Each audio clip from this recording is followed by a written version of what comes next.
Dari tadi ngetik hapus terus. Bingung bikin paragraf.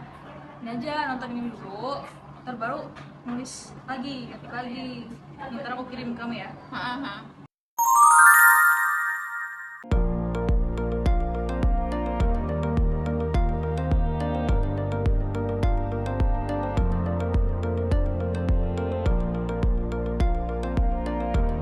Jenis-jenis paragraf. Yang pertama, berdasarkan pola penalaran.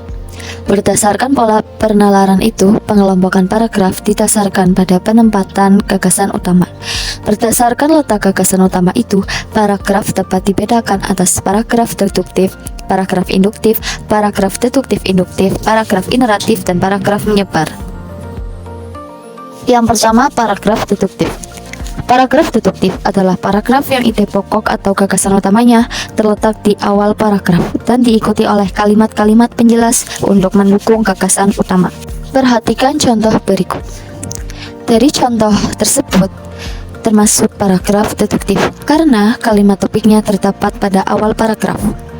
Kalimat topik paragraf tersebut adalah tenaga kerja yang diperlukan dalam persaingan bebas. Tenaga kerja adalah tenaga kerja yang mempunyai etos kerja tinggi, yaitu tenaga yang pandai, terampil, dan berkepribadian.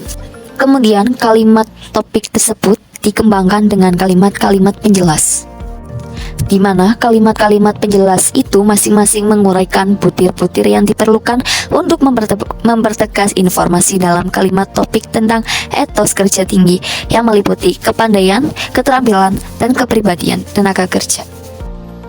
Yang kedua, paragraf induktif. Paragraf induktif adalah paragraf yang kalimat topiknya terdapat pada bagian akhir. Secara garis besar, paragraf induktif mempunyai ciri-ciri, yaitu diawali dengan penyebutan peristiwa khusus yang berfungsi sebagai penjelas dan merupakan pendukung gagasan utama.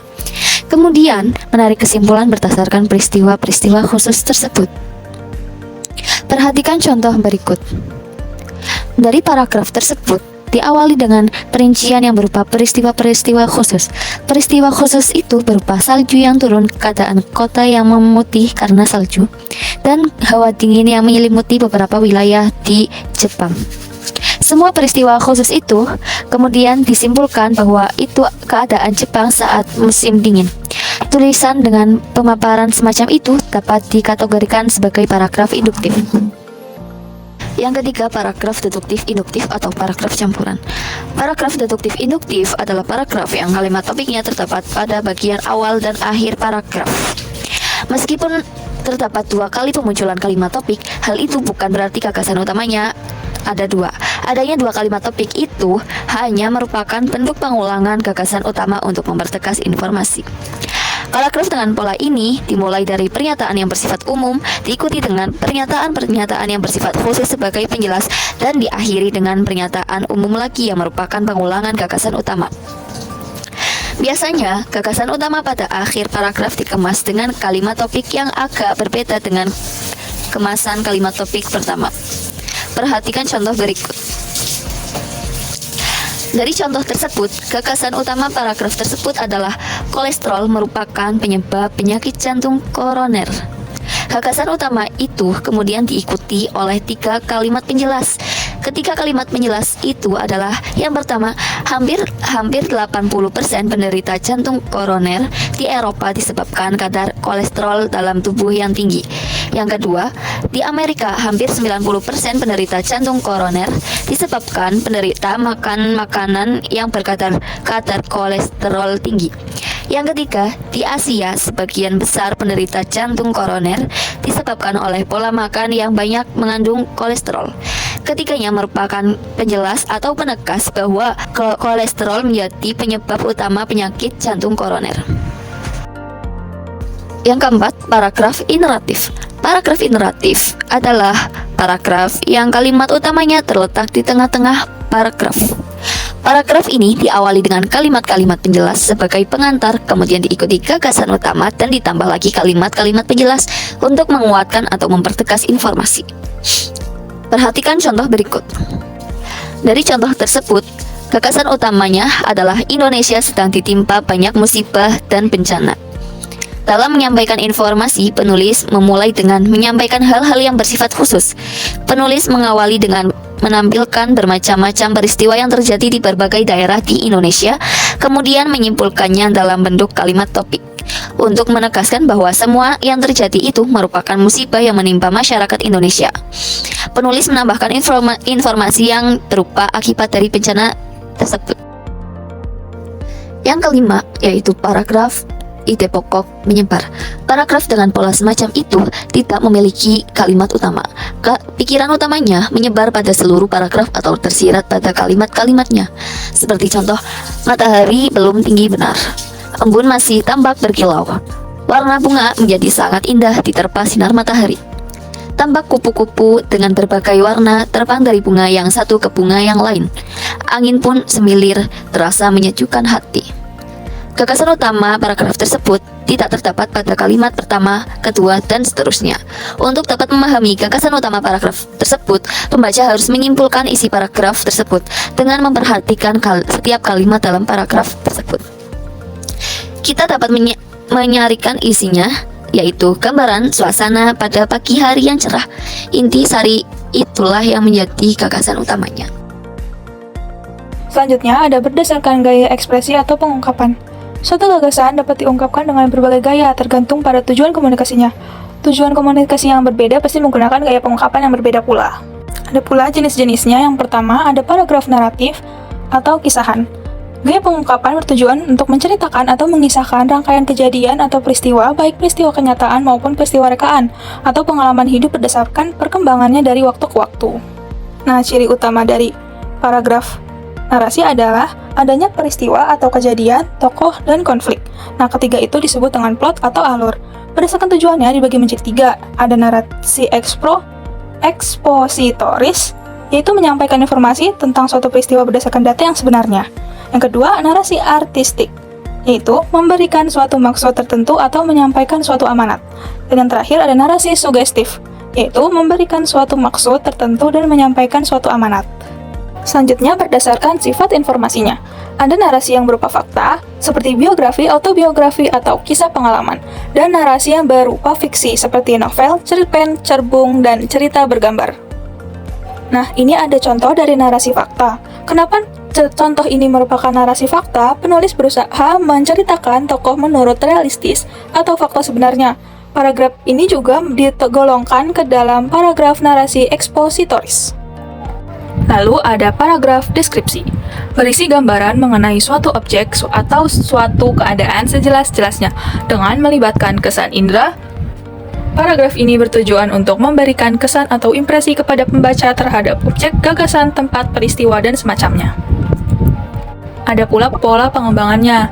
Yang pertama, pola deskripsi spasial merupakan suatu pola pengembangan paragraf yang menggambarkan objek berupa ruang, benda, atau tempat. Nah, ini ada contohnya di mana kenapa disebut dengan pola deskripsi spasial, karena contoh ini menggambarkan suatu ruangan berukuran 9 meter x 8 meter.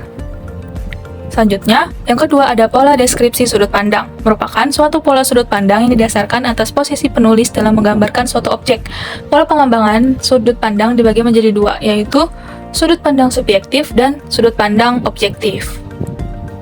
Nah, ini yang pertama ada pola subjektif. Paragraf deskripsi dengan cara menggambarkan objek sesuai dengan penafsiran yang disertai kesan atau opini dari penulis.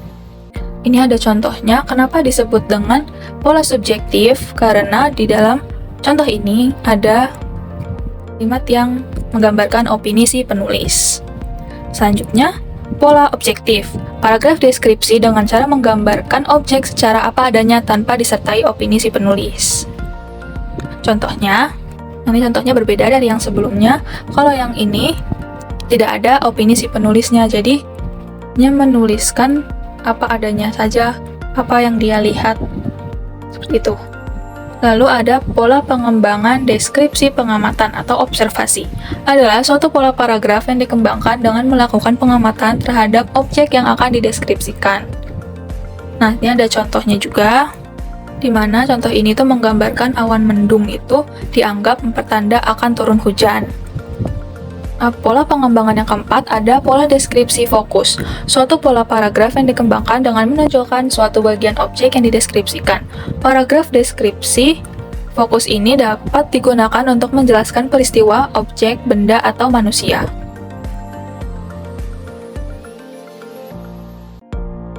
Fokus yang dibicarakan adalah sebuah taman di Taman Wisata di Kaliurang. Juga dapat digunakan untuk menjelaskan objek benda atau manusia. Misalnya yang pertama ada Saraswati berperawakan tinggi semampai, rambutnya lurus sebahu, kulitnya sawo matang, sorot matanya teduh, dan hidungnya mancung. Yang kedua, benda ini digunakan untuk membersihkan debu. Benda ini terbuat dari bulu ayam dan rotan. Itu merupakan contoh dari pola pengembangan, pola deskripsi fokus yang menggambarkan suatu objek, benda, atau manusia. Selanjutnya ada paragraf eksposisi, bertujuan untuk menginformasikan sesuatu sehingga memperluas pengetahuan pembaca. Paragraf eksposisi bersifat ilmiah atau non-fiksi. Sumber untuk penulisan paragraf ini dapat diperoleh dari hasil pengamatan, penelitian, atau pengalaman. Ciri-ciri dari paragraf eksposisi itu ada berusaha menjelaskan sesuatu, gaya tulis bersifat informatif, fakta dipakai sebagai alat kontribusi, dan fakta dipakai sebagai alat untuk mengkonkretkan informasi. Paragraf eksposisi dapat dikembangkan melalui klasifikasi, ilustrasi, perbandingan atau pertentangan, laporan, proses, atau definisi. Selanjutnya kita ke contoh. Yang pertama ada contoh paragraf eksposisi dengan klasifikasi. Kenapa ini termasuk contoh dari klasifikasi? Karena pengklasifikasian terjadi pada kalimat pengembangan tak langsungnya. Lalu yang kedua ada contoh paragraf eksposisi dengan ilustrasi. Seperti pada kalimat keempat, kuncup bunganya yang berbentuk paku. Kuncup bunganya yang berbentuk paku itu merupakan suatu pengilustrasian. Lalu ada contoh paragraf eksposisi dengan perbandingan atau pertentangan. Karena contoh ini mempertentangkan sesuatu yang menjadi ide pokok dengan sesuatu yang lain. Lalu ada contoh paragraf eksposisi dengan laporan. Penulis ingin menyampaikan informasi kepada pembaca tentang suatu secara objektif. Lalu selanjutnya ada contoh paragraf eksposisi dengan proses. Dalam penyampaian informasi, penulis ingin memaparkan suatu kondisi yang diikuti dengan kondisi yang lainnya. Terakhir ada contoh paragraf eksposisi dengan menggunakan pengembangan definisi.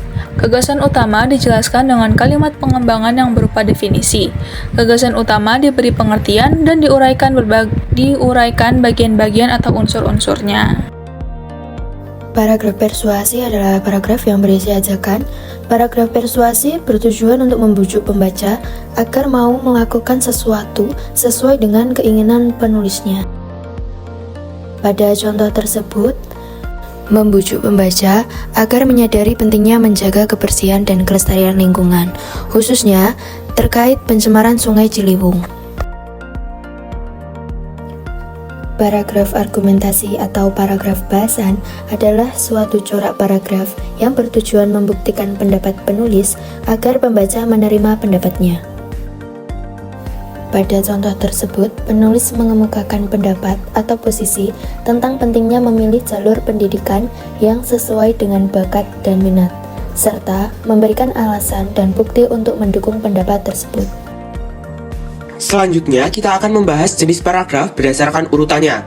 Dalam bagian ini, kita akan membahas 3 paragraf, yakni paragraf pembuka, paragraf isi, dan paragraf penutup. Dalam sebuah karangan, ketiga paragraf tersebut harus ada dan saling melengkapi. Yang pertama, paragraf pembuka. Paragraf pembuka adalah paragraf yang mengantarkan pada permasalahan yang ingin dibicarakan. Sehingga paragraf pembuka memiliki fungsi untuk menunjukkan pokok persoalan, menarik minat pembaca, menyatakan inti dari teks, serta menyatakan pendirian awal untuk sampai ke pendirian selanjutnya. Bagaimana cara seorang penulis menarik simpati pembaca? Yang pertama, menyampaikan berita hangat. Yang kedua, menyampaikan anekdot. Yang ketiga, memberikan latar belakang. Yang keempat, memberikan contoh. Yang kelima, mengawali dengan pernyataan yang tegas. Yang keenam, menyentak dengan pernyataan tajam, perbandingan, analogi, dan kesenjangan kontras. Yang keenam, mengungkapkan isu-isu penting yang belum terungkap. Dan yang terakhir, mengungkap peristiwa yang luar biasa. Adapun contoh dari paragraf pembuka itu sendiri, paragraf tersebut dikatakan paragraf pembuka karena memberikan gambaran awal mengenai asam urat, seperti pengertian, asal-usul kata, dan sifat asam urat dalam tubuh manusia, serta kaitannya dengan metabolisme protein dan penguraian purin secara singkat. Yang kedua adalah paragraf isi. Paragraf isi merupakan inti dari sebuah karangan yang terletak di antara paragraf pembuka dan paragraf penutup, yang di dalamnya berisi pokok pikiran yang akan dikemukakan. Dalam paragraf ini terdapat dua bentuk, yakni paragraf pengembang dari pokok pikiran dan yang kedua, paragraf peralihan gagasan. Lalu ada pula fungsi dari paragraf pengembang sendiri. Yang pertama, mendeskripsikan, menguraikan, membandingkan, menghubungkan pokok pikiran.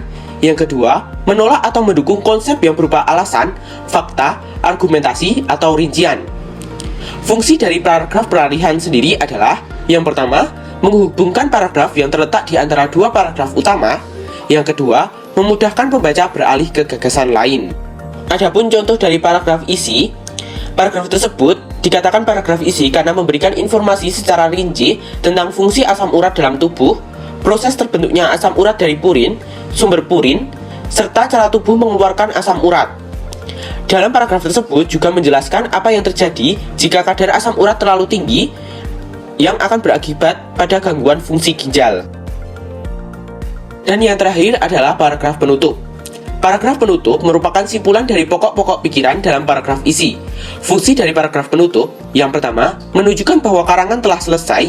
Yang kedua, menegaskan kepada pembaca akan pentingnya pokok pembahasan. Yang ketiga, memuaskan pembaca dengan memberikan pandangan baru. Dan yang terakhir, menyajikan simpulan. Bagaimana cara seorang penulis memberi kesan kepada pembaca melalui paragraf penutup? Yang pertama, menegaskan kembali tesis dengan kata-kata lain. Yang kedua, meringkas gagasan-gagasan penting yang telah disampaikan. Yang ketiga, memberikan simpulan, saran, dan proyeksi ke depannya. Yang keempat, memberikan pernyataan yang tegas dan mendalam. Ada pula contoh dari paragraf penutup itu sendiri. Paragraf tersebut dikatakan paragraf penutup karena menyimpulkan dan merangkum poin-poin utama yang telah dibahas pada paragraf-paragraf sebelumnya mengenai penyakit asam urat itu sendiri. Sekian video dari kami, terima kasih.